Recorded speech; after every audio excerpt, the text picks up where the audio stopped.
My name is Rachel, and I never thought my life would turn out this way. I grew up in a pretty typical family, at least for us. My dad was always busy with his window frame business, and my mom took care of the house. We weren't rich, but we were comfortable. Dad didn't talk much about work at home. He'd come in late, give mom a quick kiss, and ask me about school. That was about it. I didn't mind, though. I was happy in my own little world. I remember the day everything changed. I was 20, just out of college, trying to figure out my future. I overheard Dad on the phone, sounding tense. No, absolutely not. I won't let you take over my company. I've worked too hard for this, he said. I shouldn't have listened, but I couldn't help it.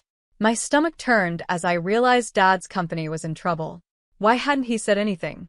That night at dinner, I watched him closely.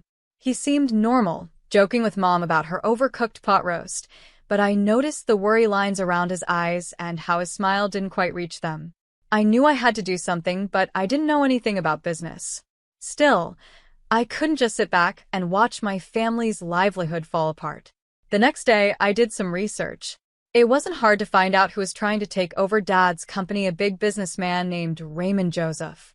His office was near our house. The receptionist gave me a strange look when I asked to see Mr. Joseph. "Do you have an appointment?" she asked, raising an eyebrow. "No, but it's important.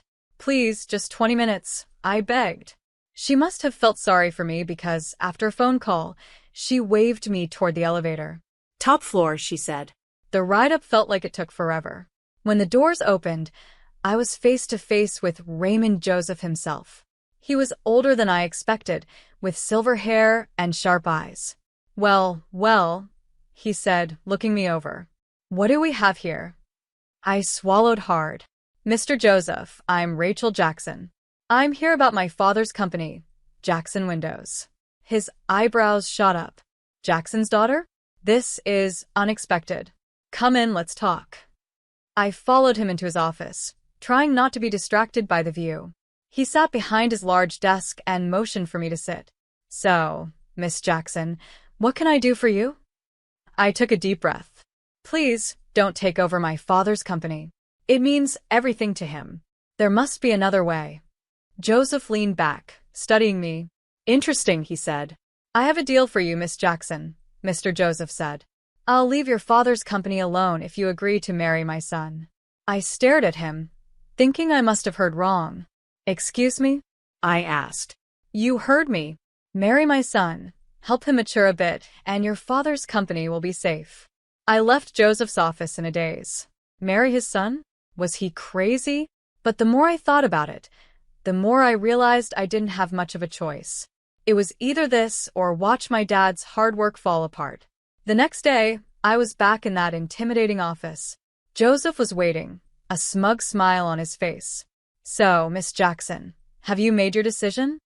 I took a deep breath. "Yes, I'll do it. I'll marry your son." Joseph clapped his hands together.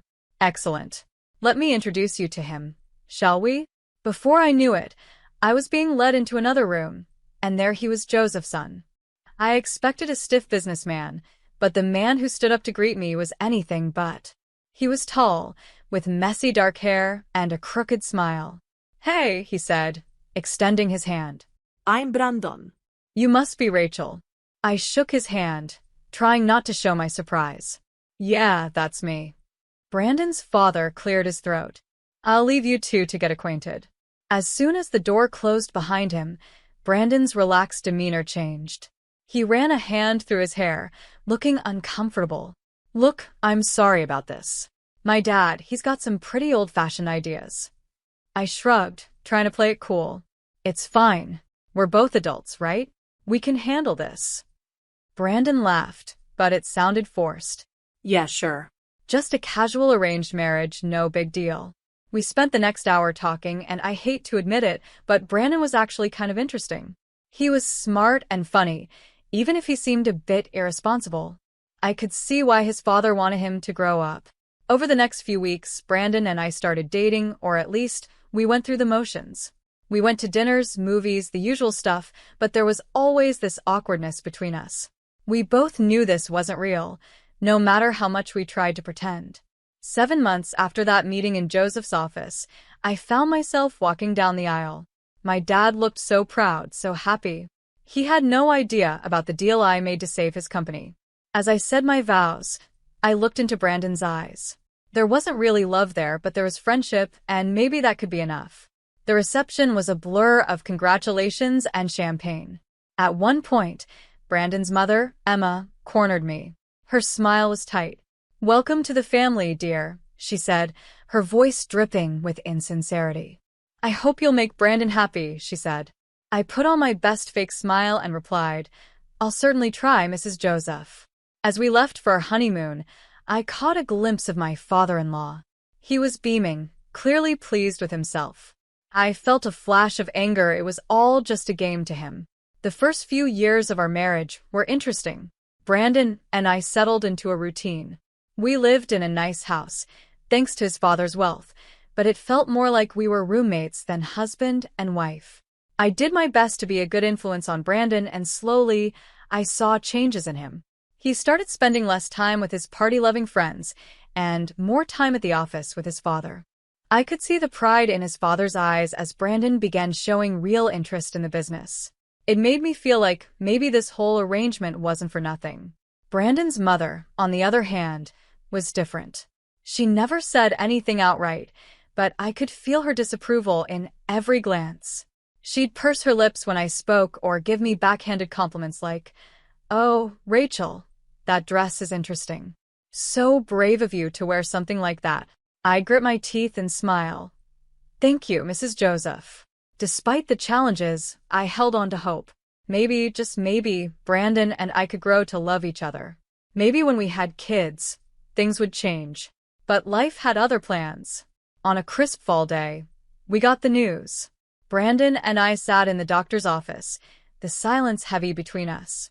"I'm sorry," the doctor said gently, "but the tests show that you, Mr. Joseph, are unable to father children."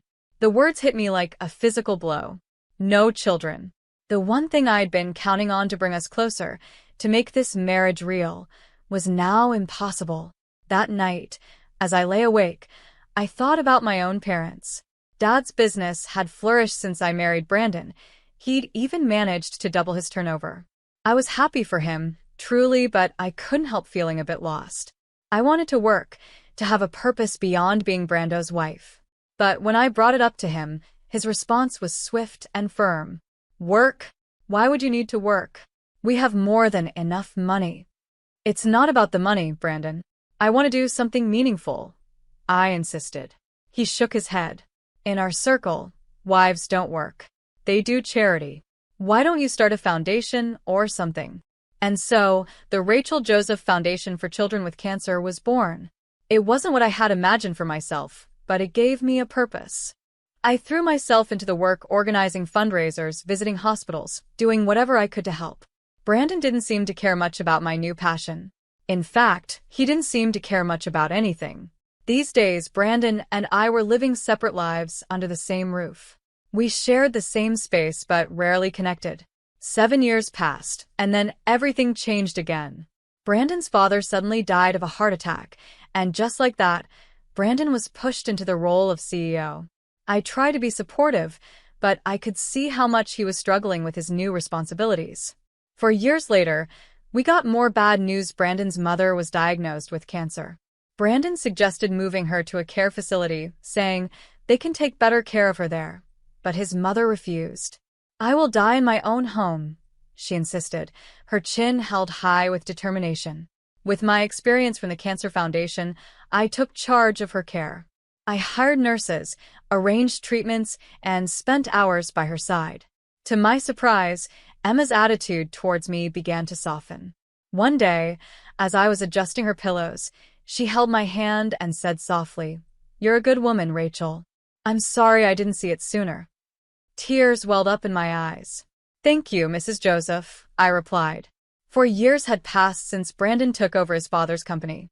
I wish I could say things got better, but they didn't.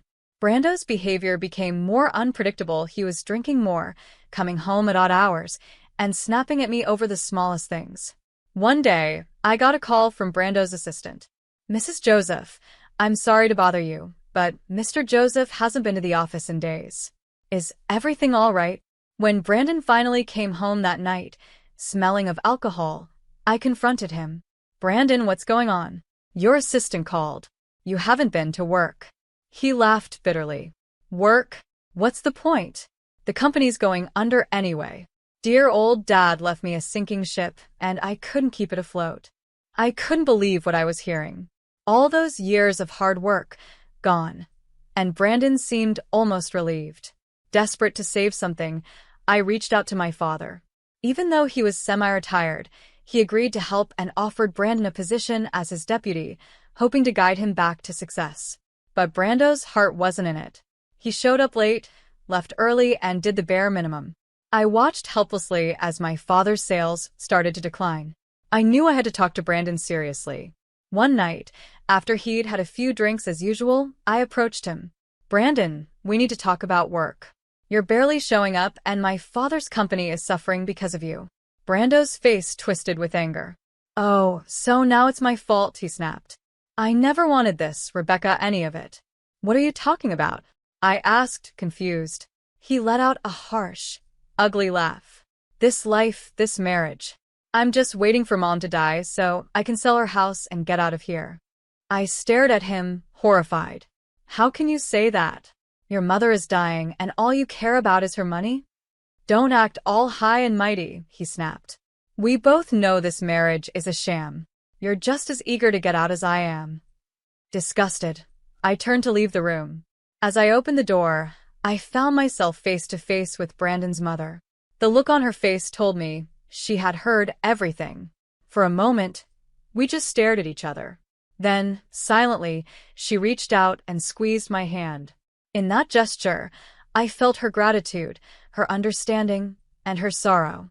The day I got the call about my parents' plane crash, my world shattered. Mom and Dad were gone in an instant. Their small plane to South Beach, meant to be a second honeymoon, became their final journey.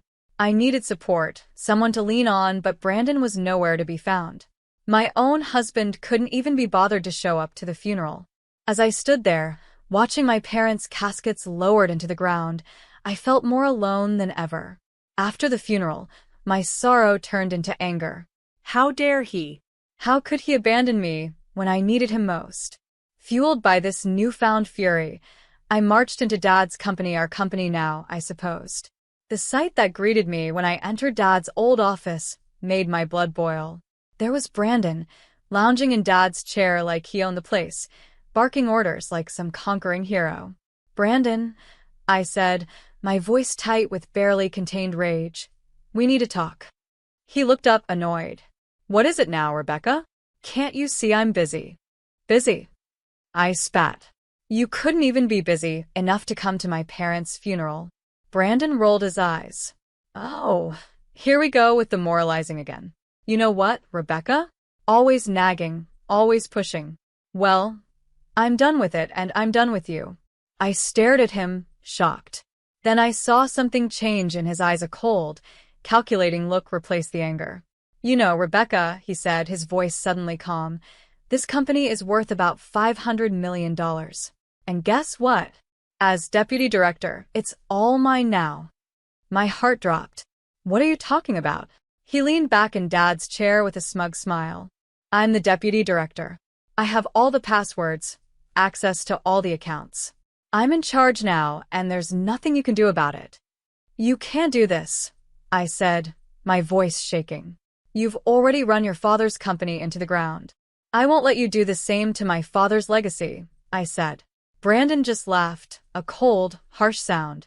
Oh, I'm not going to run it. I'm going to sell it off, piece by piece, and then live like a king. Before I could stop him, he turned to the computer. I watched in horror as he transferred a large sum from the company account to his personal one. There, he said, turning back to me. That should keep me comfortable for a while.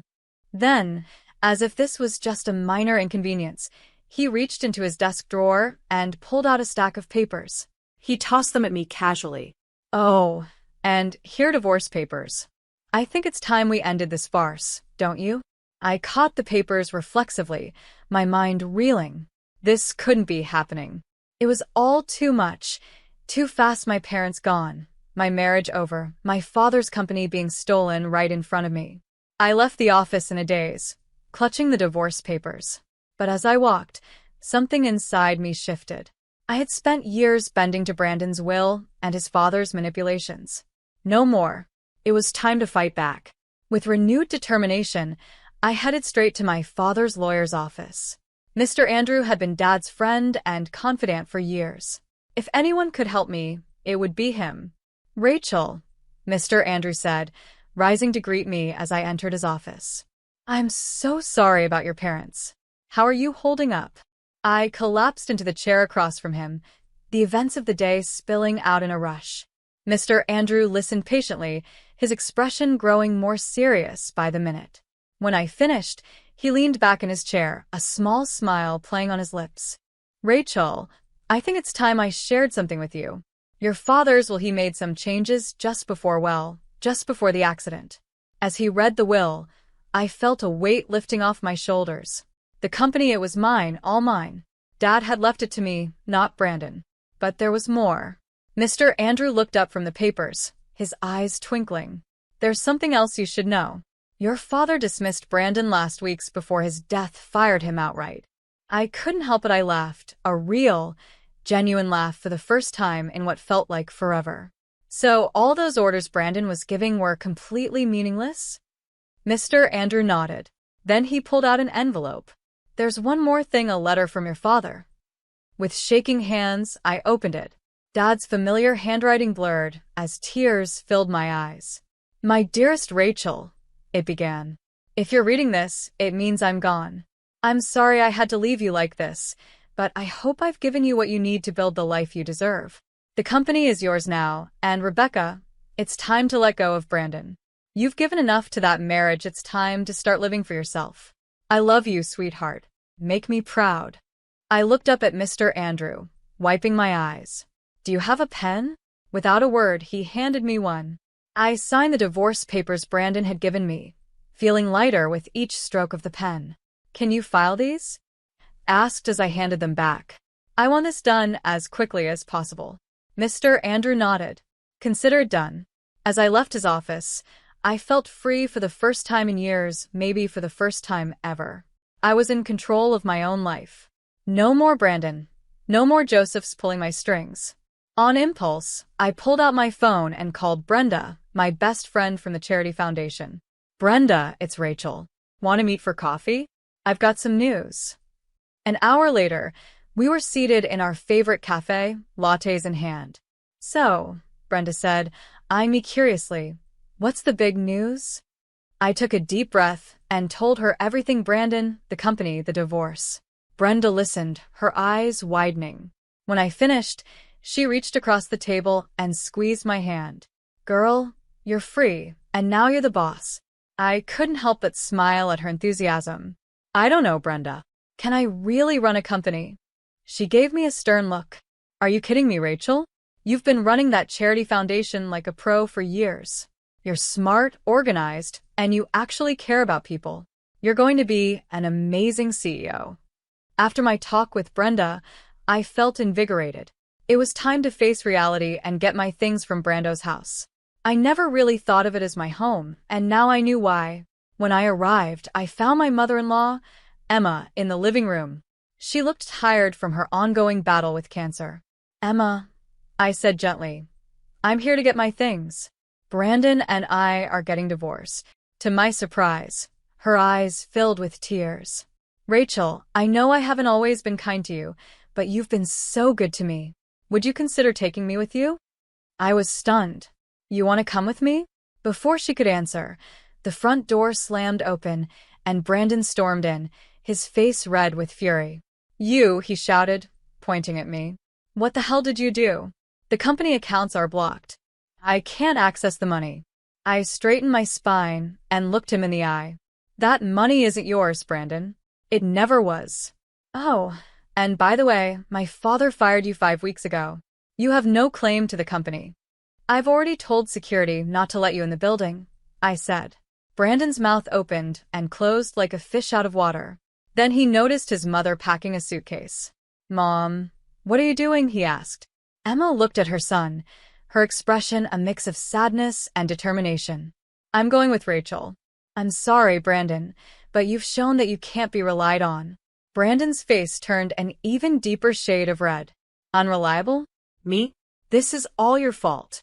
You raised me to be this way with your coddling and high expectations. He turned to me, his voice full of anger. Fine, get out both of you. I don't need either of you. I felt a wave of pity for him. This angry, bitter man was so different from the charming and responsible person I had once married. But I couldn't let that change my mind, not anymore. Come on, Emma, I said softly. Let's get your things. As we packed, Brandon continued to rant, throwing insults and blaming everyone but himself. But we ignored him, focusing on what needed to be done. The drive to my parents' house was quiet. Emma dozed in the passenger seat, worn out from the day's stress. When we arrived, a lump formed in my throat. It felt strange to be here without Mom and Dad. We're here, I said gently, waking Emma. I helped her inside and led her to my parents' room. It felt right to give her that space. Are you sure? Emma asked, her eyes wide as she looked around the room. I nodded, swallowing the lump in my throat. Yes, I think they would have wanted it this way. As I helped Emma settle in, I felt a mix of emotions: grief for my parents, relief at being free from Brandon, uncertainty about the future. But beneath it all, there was a glimmer of hope. Taking over Dad's company felt like diving into the deep end of a pool without knowing how to swim. Those first few months were filled with meetings, financial reports, and sleepless nights, but I was determined to make it work. I hired Michael, a brilliant business consultant, as my right-hand man. He patiently guided me through the complexities of running a multi-million-dollar company.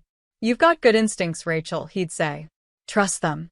Slowly but surely, I found my footing. 7 months in, I wasn't just treading water, I was swimming laps. The company's performance began to improve, and I felt a surge of pride, knowing Dad would have been pleased. Through it all, I never neglected the Cancer Foundation. If anything, my work there became even more important to me. It was a link to my past and a beacon for my future. Unfortunately, Emma's condition worsened over time.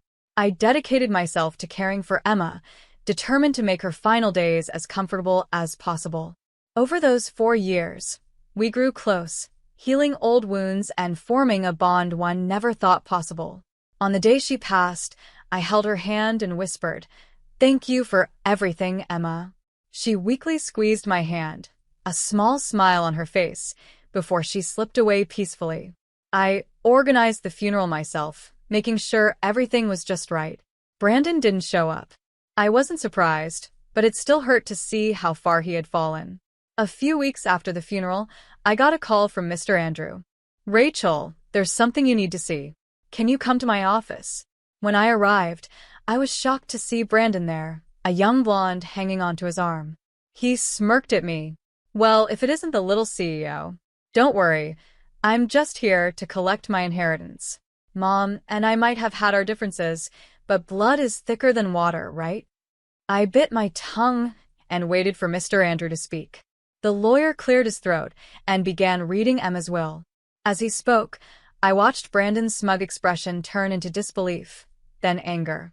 "And so, I leave my house and all my savings to Rachel Jackson, with the stipulation that the money be donated to the Cancer Foundation she so passionately supports." Tears filled my eyes as I listened. Emma's final act of kindness overwhelmed me. Brandon, however, exploded. "This is a scam. She manipulated Mom. She's a fraud, a gold digger. She ruined my life, and now she's stealing my inheritance." His girlfriend, looking shocked, stepped away from him. "You said we'd be set for life with this money. I'm out of here." She stormed out, leaving Brandon sputtering in disbelief. As I left the office, I heard Brandon's angry, ranting fade behind me. I felt light and free. Emma's gift wasn't just about the money, it was validation. She had truly seen me and found me worthy.